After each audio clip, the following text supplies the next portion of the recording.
Hello friends, जय श्री कृष्ण। आज हूँ तमारी साथे शेर करीश फाफड़ा के वानवा बनावानी रेसिपी। तो चलो आपणे शरू करिए।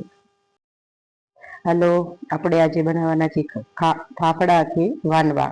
1 कप में चणानो लोट लीधेलो छे, मतलब के वाटको लीधेलो छे, एने चाळी लीधेलो छे। मैं आ रीते चाळी लीधो छे। फाफड़ाने वानवा पण कही शकाय छे। हूँ फाफड़ा कहूं छुं। अने 1 चमची हळदर पाउडर, 1 चमची हींग, अर्धी चमची हींग, अर्धी चमची मीठું मीठું તમે વધારે કે ઓછું કરી શકો છો। 1 ચમચી જેટલા અજમા લીધા છે અને આ રીતે હાથની મદદથી ચોળીને પછી એડ કરવા। 1 ચમચી જેટલો મરી પાવડર લીધેલો છે।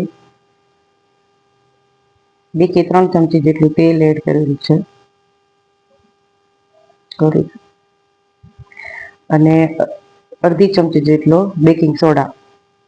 પછી ગરમ પાણી કરવા મૂકેલું છે। ગરમ પાણી લેવાનું છે, રાંધવામાં ઠંડુ પાણી નથી લેવાનું। મેં 1 વાટકા જેટલું ગરમ પાણી લીધેલું છે। 1 વાટકો જોશે એવું નથી, પણ બસ એટલું જ લીધેલું છે ને ધીમે ધીમે આ રીતે લોટ બાંધી દેવાનો। આ લોટ એકદમ કઠણ બાંધવાનો છે। આ રીતે કઠણ બાંધી દેવાનો, ઢીલો નથી બાંધવાનો, કે તમારા પાપડા નહીં વણાય। અને થોડું 1 ચમચી જેટલું તેલ એડ કરી અને લોટને એકદમ કૂણવી લેવાનો, એટલે એકદમ કલર બદલાઈ ન જાય ત્યાં સુધી કૂણવી લેવાનો। આ રીતે કૂણવી અને જો એનો કલર ચેન્જ થઈ ગયો છે પછી દસ્તાની મદદથી આ રીતે એને ટીપી લેવાનો। 2-5 મિનિટ ટીપી લેવાનો એને, એટલે એનો એકદમ સ્મૂથ અને એકદમ લીસો લોટ થઈ જાય, એટલે જે આપણા હાથમાં ચોટે નહીં અને પેનમાં પણ ચોટે નહીં। અને 5-10 મિનિટ પાછો કૂણવી લેવાનો એકદમ, એટલે આપણા ફાફડા એકદમ સ્મૂથ અને સોફ્ટ બને। જો લોટ કૂણવાઈ ગયો છે, એનો કલર બદલાઈ ગયો છે, હવે એને આપણે રોલ વાળી લઈશું। રોલ વાળીને 1-2 ભાગ કરી દઈશું। એના 1 ભાગના રોલ આપણે વાળીશું। આ રીતે ચાકાની મદદથી કટ લગાવી દેવાની, એ લુઓ આપણા એક સરખા રોલ વાળીને આ રીતે એને કટ લગાવી દેવાની। તમે લુવાની સાઈઝ નાના મોટી કરી શકો, તમારે જે રીતે ફાફડા વણવા હોય તે રીતે તમે લુવા વાળી શકો છો। હું નાના નથી કરતી, બસ પૂરી કરતા થોડાક મોટા જ કરું છું, એટલે મેં આ રીતે લુવા વાળેલા છે। આ રીતે મેં બધા લુવા વાળી લીધા છે। તો લુવા વણાઈ ગયા છે, તો હવે આપણે ફાફડો વણવાનો શરૂ કરીએ। ફાફડોમાં મેં મેંદાનો લોટ યુઝ કરેલો છે। તમે જેનો કરતા હોય તે, ઘઉંનો કરો કે ચણાનો કરો, મેં મેંદાનો। અને આ રીતે મારો ફાફડો વણાઈ ગયો।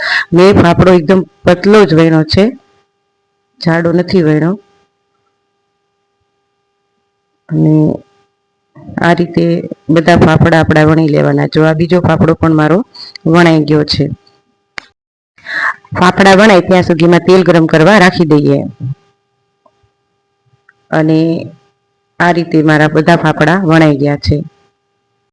જો ફાફડા તળાઈ ગયા છે ત્યાં સુધીમાં આપણું તેલ પણ ગરમ થઈ ગયું છે।